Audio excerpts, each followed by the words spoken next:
السلام علیکم ورحمۃ اللہ وبرکاتہ۔ قرآن کریم فرقان حمید پر ایمان لانا ہر مسلمان کے لیے فرض ہے۔ اگر کوئی قرآن کریم کی ایک آیت کا بھی انکار کر دیتا ہے تو وہ کافر ہو جاتا ہے۔ قرآن کریم ہر مسلمان کی آنکھ کا تارا ہے، دل کا سکون ہے، سر کا تاج ہے، رہنمائی کے لیے زندگی کے ہر قدم پر ایک راہ ہدایت ہے کہ بندہ قرآن سے ہدایت لے۔ لیکن آج ہر مسلمان کا دل یقیناً بڑا افسردہ ہے کہ سویڈن میں جو بدبختی کی گئی کہ معاذ اللہ ثم معاذ اللہ، وہ قرآن جس کو ہم آنکھ سے لگاتے ہیں، وہ قرآن کہ جس پر اگر ہم لب سے چومیں تو ہمارے لبوں کی معراج ہو جائے کہ قرآن کے مبارک کتاب سے مس ہو گئے، اس قرآن کو معاذ اللہ جلایا گیا، بے حرمتی کی گئی۔ مگر افسوس کی بات یہ کہ ہم مسلمانوں کی تعداد آج اس وقت تقریباً 2 ارب تک پہنچ گئی۔ یعنی اتنی تعداد، آج کتنے ممالک ہیں اسلامی؟ پاکستان ہے ایٹمی پاور، ایٹمی قوت، سعودیہ ہے، ہم دیکھیں کتنی طاقت، دبئی دیکھیں ہم مسلم ممالک کہلاتا ہے، ہم دیکھیں عراق ہے، شام ہے، اسی طرح فلسطین ہے، کتنے اسلامی ممالک ہیں، اردن ہے، شام ہے۔ مگر اتنے ممالک ہونے کے باوجود بھی ہم قرآن کی حفاظت اگر نہ کر سکیں، قرآن کے لیے صحیح آواز نہ اٹھا سکیں اور ایسے بدبختوں کو اگر صحیح طور پر للکار نہ سکیں تو ہم کیا مسلمان ہیں؟ ہم دیکھتے ہیں کہ امریکہ جیسا بے غرض ملک اگر واقعی ایک عافیہ صدیقی جو بیچاری بہت شریف خاتون تھی، اگر اس نے ذرا سی پستول اٹھائی تو وہ پاکستان میں آ کر پاکستانی شہری کو اٹھا کر لے گیا اور جا کر اس کو وہ سزائیں دی کہ بیچاری کی عقل ختم کر دی، صحت ختم کر دی، جوانی ختم کر دی، اور اتنے ظلم و ستم کیے جس کی مثال نہیں ملتی۔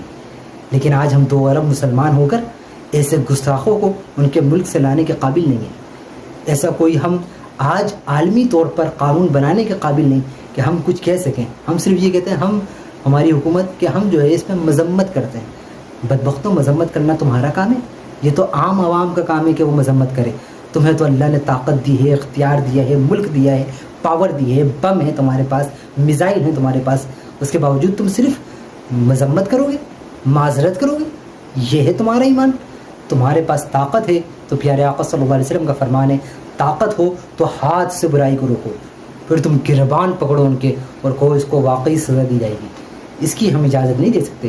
ایک مسلمان کٹ سکتا ہے، مر سکتا ہے، وہ بھوکا رہ لے گا، پیاسا رہ لے گا، لیکن کبھی بھی قرآن کی بے حرمتی برداشت نہیں کر سکتا۔ تو جو کچھ معاذ اللہ قرآن کی بے حرمتی کی گئی، اور مسلمانوں کو صرف اتنا کہہ دینا کہ ہم معذرت کرتے ہیں یا ہم اس کی مذمت کرتے ہیں، یہ کوئی کام نہیں آئے گا۔ اس کے لیے واقعی طور پر ایمان کی غیرت کا تقاضا کا اظہار ضروری ہے کہ اظہار کریں اور سب مسلمان اکٹھا ہو کر ان بدبختوں کو باقاعدہ للکار کر کہیں کہ اس خنزیر کو ہمیں دو جس نے یہ کام کیا ہے، اس کو سزائیں تم نہیں ہم دیں گے۔ اس نے ہمارے قرآن کی بے حرمتی کی ہے تو اس کو سزا بھی ہم دیں گے، اور ایسی سزا دیں گے کہ رہتی دنیا تک لوگ یاد رکھیں گے کہ آئندہ کوئی یہ سوچتے ہوئے بھی مر جائے گا، کانپ جائے گا، مگر یہ کام نہیں کرے گا۔ لیکن ہمارے ہم مسلمانوں میں آج وہ غیرت نہ رہی، آج اس طرح کا جذبہ نہ رہا جو ہونا چاہیے۔ تو بہت زیادہ اس میں ضروری ہے کہ ایسا نہ ہو کہ یہ بدبختی ان کفار کی اور بڑھتی رہے۔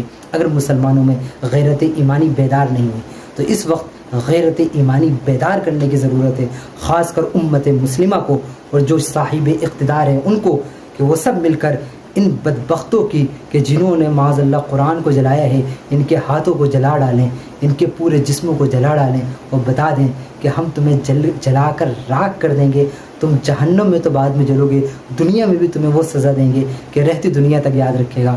مسلمان کبھی بھی نہ اپنے قرآن کی بے حرمتی برداشت کر سکتا ہے، نہ صاحب قرآن آقا کریم صلی اللہ علیہ وسلم کی بے حرمتی برداشت کر سکتا ہے۔ سب کچھ برداشت ہے لیکن یہ کسی قیمت میں برداشت نہیں۔